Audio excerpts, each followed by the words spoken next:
Hello, this is FlippedHarber for Precalculus. In this video we'll cover section 3.1, Quadratic Functions, Curve Fitting. Our objectives for this lesson are to graph a quadratic function using transformations, identify the vertex and axis of symmetry of a quadratic function, graph a quadratic function using its vertex, axis, and intercepts, and use the maximum or minimum values of a quadratic function to solve applied problems. Our topics include quadratic functions, the vertex, the axis of symmetry, and the intercepts, maximum revenue, projectile motion, and curve fitting.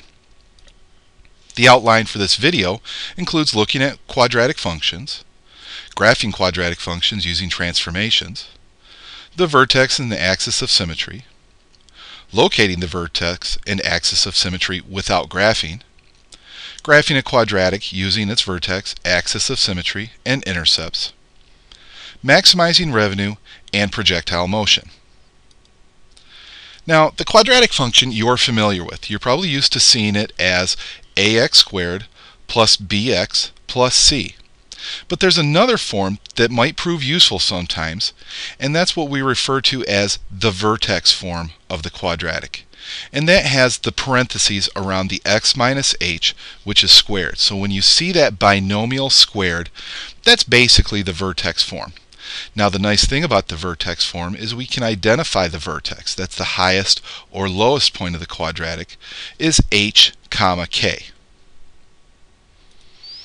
Now when we want to graph quadratics using transformations, we basically need the quadratic in the vertex form.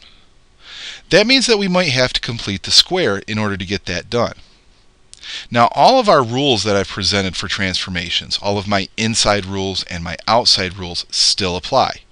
A, that is the number in front of the binomial, is a vertical stretch or a compression if a is less than 1.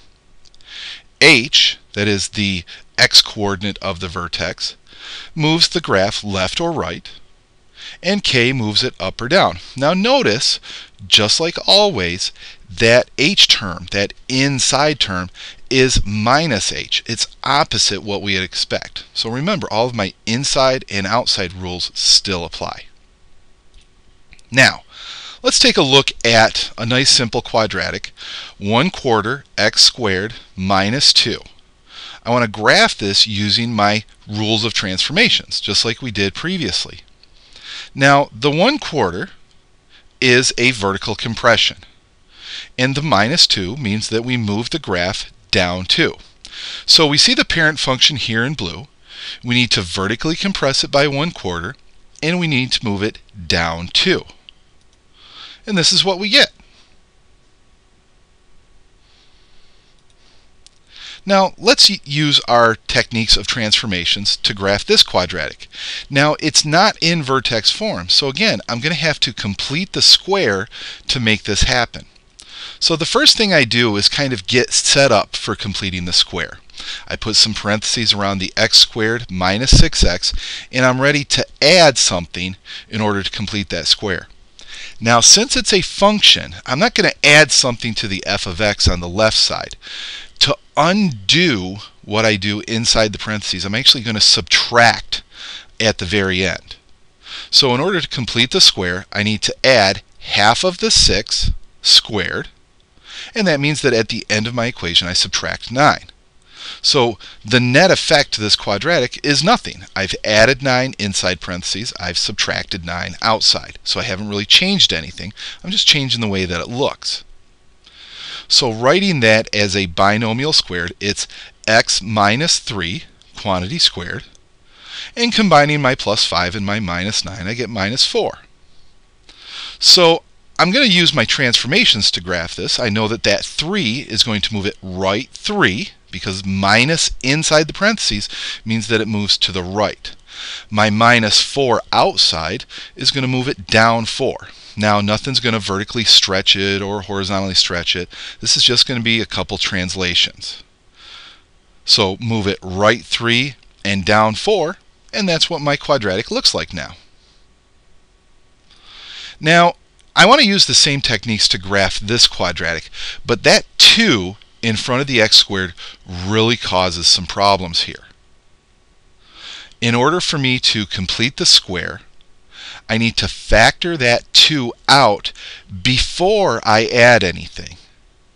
So I factor the 2 out, and I'm factoring out of the whole thing 2x squared minus 4x. So that 4 in front of the x becomes a 2. And that 2 that's in front of the parentheses now will be multiplying whatever I add to complete the square. So I add 1 to complete the square. Now what do I subtract at the end? I subtract 2 because that 1 squared inside the parentheses is being multiplied by a 2. So what I've really added inside the parentheses is a 2. So that's what I need to subtract at the end. So, rewriting it as a binomial, I get 2 times the quantity x minus 1 squared minus 1. Okay, now let's look at some algebra. I'm going to complete the square on this generic form of the quadratic. First thing I need to do is factor out that a. Now, factoring is a division process. Since I factored it out of the x squared, I also want to factor it out of the bx. So really what I'm doing there is I'm dividing the b by an a. Think about it this way. If I multiply that a back in, the a that I multiply in and the a under the b would cancel each other out. Completing the square gets a little messy. I need to add half of b over a squared. And that's what I subtract out on the outside. Now notice the a is not squared at the end. That's because it's multiplied by the a in front. I know this is a little messy. I've got a reason for doing this though. So writing it in my vertex form, this is what I get. Now what's really important to me here is that b over 2a. Okay, that's really why I bothered to do this with you, is to look at what's inside with that x. We see inside the parentheses x plus b over 2a. Now the reason I go over this is to help explain how we find the vertex and the axis of symmetry of a quadratic without going through all this process to find the vertex form. Our vertex is a point. It's an x comma y. The x value for that vertex, we take negative b and divide it by 2a. We just saw that on the previous screen. To find the y value of that point, we plug whatever negative b over 2a is back into the function. F of negative b over 2a gives me my y value for my vertex.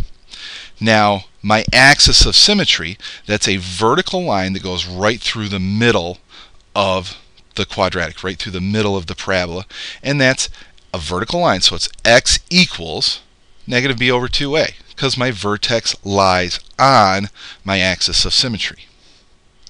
So what this does is this lets me find the vertex without completing the square. It's all built in. So let's locate the vertex and the axis of symmetry of this quadratic without graphing it, without completing the square.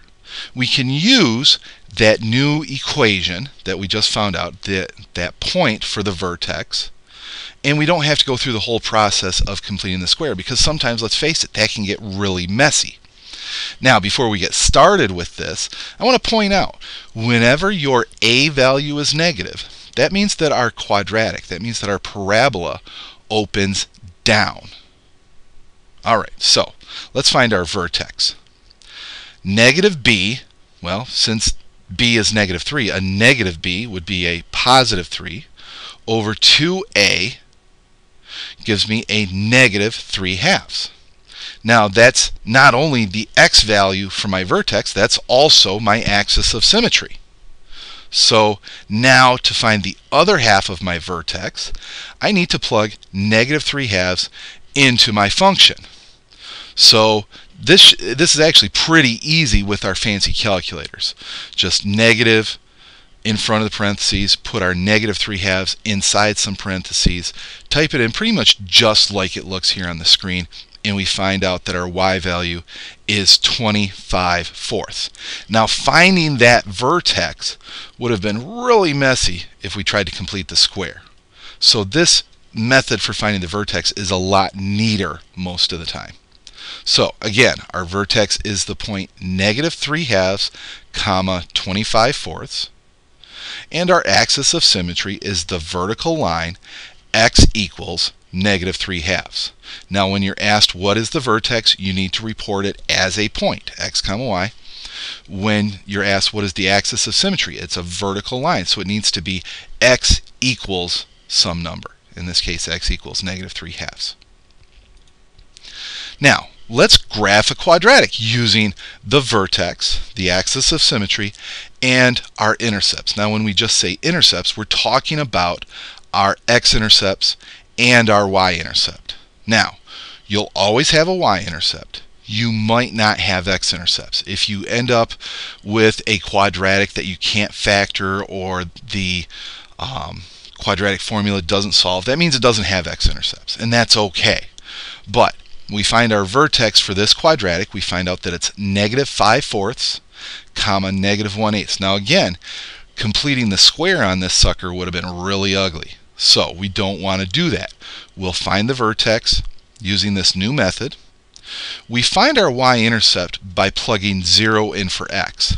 Let me just cut to the chase. Our c value, the number that's added at the end, is always our y-intercept, because when you plug in 0 for x, those first two terms just go away. Our x-intercept, a little bit more work. To find our x-intercepts, we set the quadratic equal to 0.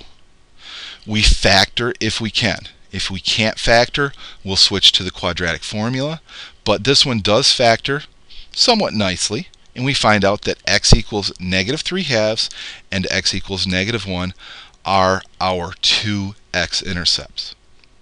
Now this is a lot of information for this graph. Knowing the y-intercept, that's a point that I can mark on my y-axis. Knowing my x-intercepts, that's 2 points to mark on my x-axis. Knowing my vertex, that's a point that I can mark. And knowing that my axis of symmetry is a vertical line right through the vertex, I can mark mirror images of points. So let's try to graph this. Again, the first thing I want to do is I want to mark my y-intercept and my two x-intercepts. I want to mark my vertex, and you'll notice I've marked a 5th point here. What I've done is I've marked the mirror image of the y-intercept. Any point that you know on the right side, mark the corresponding point on the left side. Vice versa. If you know a point on the left side, make sure you draw the mirror image on the right side. So here we see those 5 points. We see that axis of symmetry drawn with the vertical red line. And now we just want to draw the quadratic that goes through it. So there we go. A nice and easy way to graph a quadratic. Now let's take a look at a couple applications. My first application, maximizing revenue. Now we did this at the end of the last chapter. We talked about revenue and we used our calculator to find it. Now we can start to use some of our new tools with quadratics to find maximums and minimums. Basically what I want you to remember is that whenever you see the terms maximum or minimum in this chapter, you're going to be finding the vertex somehow. So here's an application. The John Deere company has found that their revenue is a function of the price P. Now this is a little bit different than what we saw in the past, but it's not going to change what we do. That they charge for a tractor. R equals -1/2 P squared plus 1900 P. What price should they charge to maximize their revenue? And what is the maximum revenue? Now, whenever you see the words maximize or minimize, find the vertex. So, I'm going to find that vertex just like we went over. I'm going to take -b over 2a. Now my b value is 1900. My a value is a -1/2. So 2a is -1. I'm going to plug that number into my function to find the y value for the vertex. So obviously the x value for that vertex is 1900. So that means that P, the price for the tractor, should be $1,900. The y value, this is a revenue function, so the y value is the revenue that this function takes at that x value. So 1,805,000 is my maximum revenue. So John Deere should charge $1,900 for their tractor, and their maximum revenue at that price is almost $2 million, $1.805 million. Excuse me. Now let's talk a little bit about another type of application with this section, and that's projectile motion, something near and dear to my heart as a physicist. Height is usually going to be given to us as a function of horizontal distance. What you're going to see is h of x. H is a height, x is a horizontal distance. The highest point for this projectile motion is going to be that vertex. So whenever they're talking about the highest point, you're going to be finding the vertex of that function. When they ask where does it land, how far down the range does it land, set the function equal to 0 and solve for x. Alright, so here is a height function. H of x equals negative 32x squared over 100 squared plus x. I know this looks funny. You don't really need to know how they came up with this. This is actually an equation for projectile motion when the projectile is fired at 100 feet per second at an angle of 45 degrees. You don't need to know about that. Okay? They're just going to give you the function. They want to know how far from the firing point is the maximum height. So right there we see that term maximum. You should right away be thinking, I got to find the vertex. Part B, what is the maximum height? Again, something about the vertex. And then C, how far from the firing point does it land? So we'll go over how to find that also. So how far from the firing point is the maximum height? Well, if I find my vertex, I get the point 156, 78.1. The x value for that vertex is how far from the firing point, that x value. It's a horizontal distance. So the maximum height is 156 feet from the firing position. That's a horizontal distance. Well, how high does it go? Well, what is the maximum height? Well, that's the y value of that vertex. So the maximum height is 78.1 feet high.